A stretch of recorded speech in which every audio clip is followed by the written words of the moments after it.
Le choix de votre cadrage est certainement l'un des éléments les plus importants au niveau de votre photo. Et lorsqu'on choisit de faire du recadrage dans le cadre du processus de retouche de nos photos, c'est certainement l'élément le plus fondamental qui va venir affecter le contenu de votre photo. On examine ça aujourd'hui.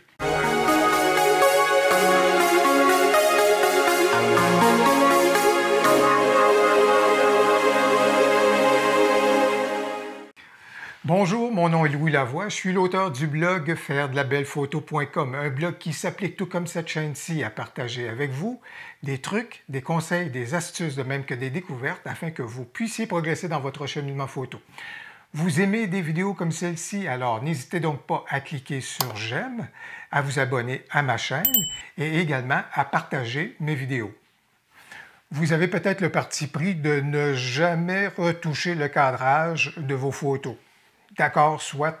Il y en a probablement quelques-uns parmi vous qui vous dites « Moi, je cadre de façon tout à fait correcte initialement et je n'ai pas besoin de retoucher à quoi que ce soit. » Et tant mieux, bravo, c'est tout à fait correct. Je pense en particulier, par exemple, à des photographes qui font surtout du paysage. Lorsqu'on a du paysage, on a souvent le temps, pas toujours, mais des fois, il faut aller assez rapidement à cause des fois de conditions météo qui sont extrêmement intéressantes, puis on veut en profiter assez rapidement. Donc, des fois, il faut aller dans un mode accéléré, mais assez souvent, quand on fait du paysage, on a le temps de cadrer minutieusement. Et à ce moment-là, on vit avec notre cadrage et c'est tout à fait correct. On est arrivé pile. Bravo, excellent, ça va bien.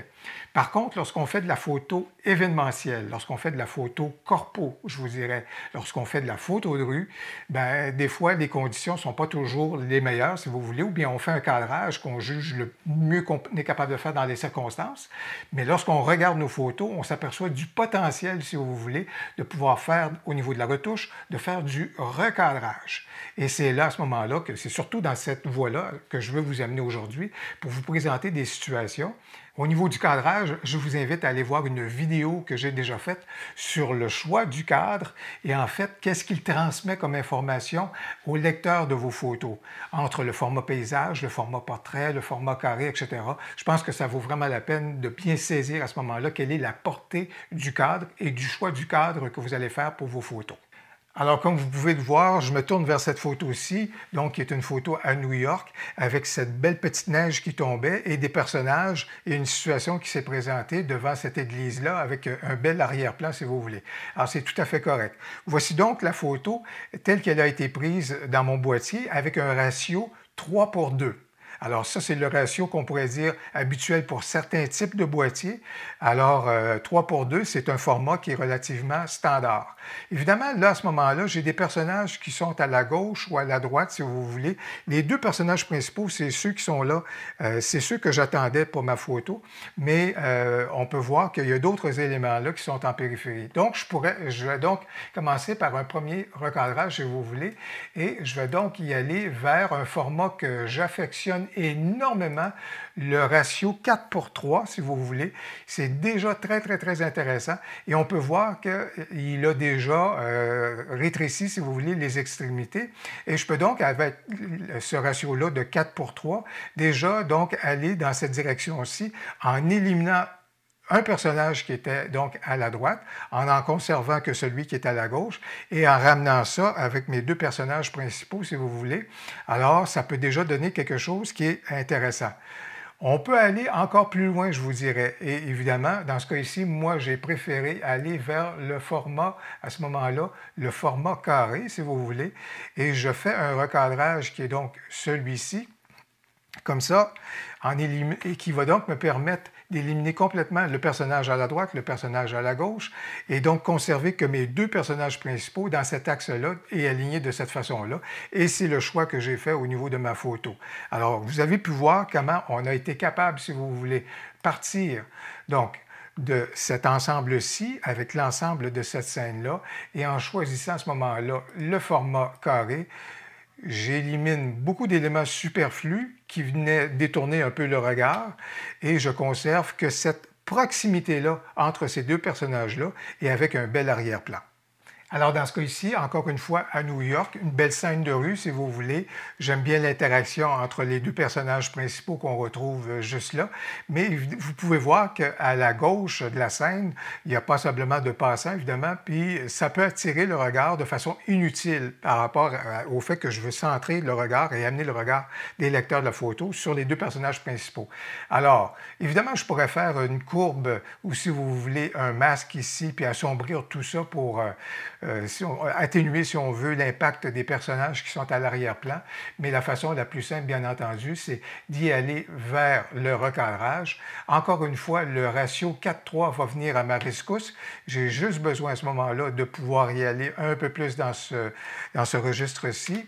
Et je pense que j'ai déjà éliminé passablement d'informations visuelles à la gauche.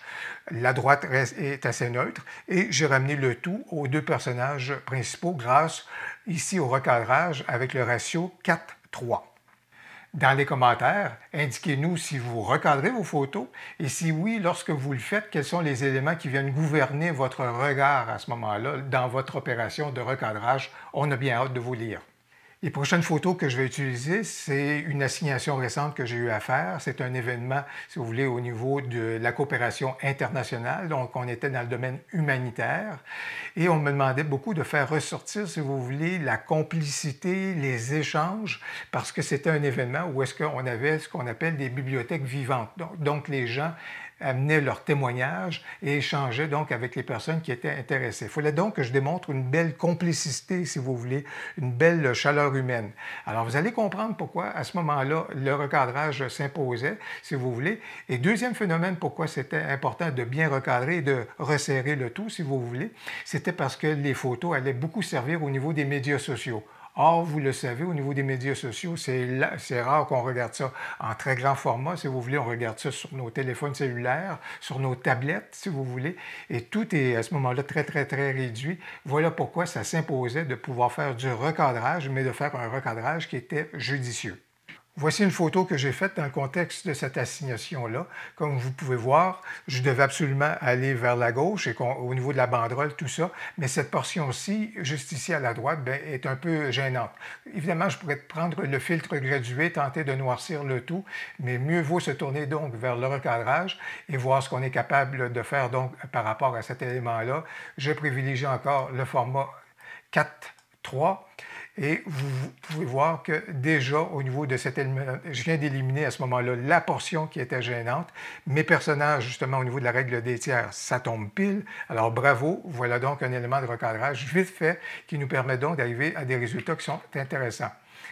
Dans ce cas ici, évidemment, le tout est tout à fait correct. Il n'y a rien de gênant, si vous voulez, mais on gagnerait à ce que les deux personnes soient beaucoup plus de proximité, si vous voulez, et qu'on n'aille pas des éléments qui sont superflus. Donc, encore ici, rapidement, j'ai juste besoin de me tourner vers le ratio 4:3. Je vais juste resserrer le tout un tout petit peu, et voilà, j'ai éliminé des informations qui ne sont pas nécessairement pertinentes pour ma photo, et le tout, notre regard est donc resserré vers les personnages.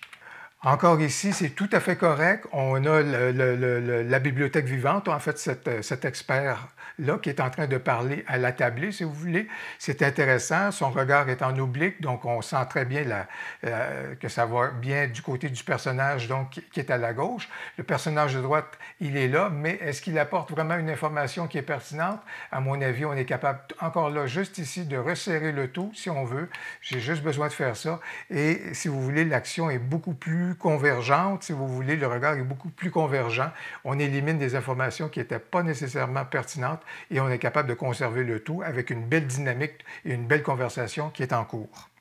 Alors ici, on a une belle scène, si vous voulez, avec un très beau regard entre la bibliothèque vivante, donc l'experte qui est là, et un interlocuteur. Mais comme vous pouvez voir, j'ai de l'information qui est à la gauche, qui est derrière l'interlocuteur, située tout à fait à la gauche de l'interlocuteur, qui est à ce moment-là, qui est vraiment gênante et qui amène notre regard dans cette direction-là. Alors dans ce cas ici, le recadrage, je vais le faire de façon un peu plus prononcée, en privilégiant donc le format carré. Et vous le savez, le format carré a le grand mérite, si vous voulez, de resserrer beaucoup, beaucoup l'action. Alors, je vais l'amener beaucoup plus dans cette direction-là. Et voilà, les deux personnages sont beaucoup plus resserrés, beaucoup plus en lien l'un avec l'autre. l'autre, si vous voulez, et notre regard va vraiment porter vers ces deux personnes-là. C'est le recadrage que je souhaitais faire pour cette photo-ci. Encore ici, une belle complicité entre les deux personnes à la table, si vous voulez, mais compte tenu du cadrage actuellement, on a un regard qui porte sur l'ensemble de la scène, si vous voulez. Alors, on va resserrer vraiment le tout. On va se tourner vers le format 4:3, si vous voulez, pour resserrer tout ça. Déjà, ça fait quelque chose qui est intéressant. Ou encore, si vous voulez, on va encore une fois se ramener vers le format carré. Et avec le format carré, là, on a vraiment quelque chose qui resserre énormément la complicité qui était déjà là au niveau de notre photo. Mais comme vous pouvez voir à ce moment-là, il n'y a pas d'éléments superflus. On ramène ça vraiment aux propos qui étaient demandés à ce moment-là par les gens qui ont demandé les photos, c'est-à-dire de vraiment ressentir la belle complicité et de beaux échanges qui ont eu lieu autour du sujet de la coopération internationale ce soir-là. Vous êtes intéressé par des photos de rue comme celles que je vous ai présentées au début de la vidéo? Bien, j'ai justement une playlist à vous suggérer.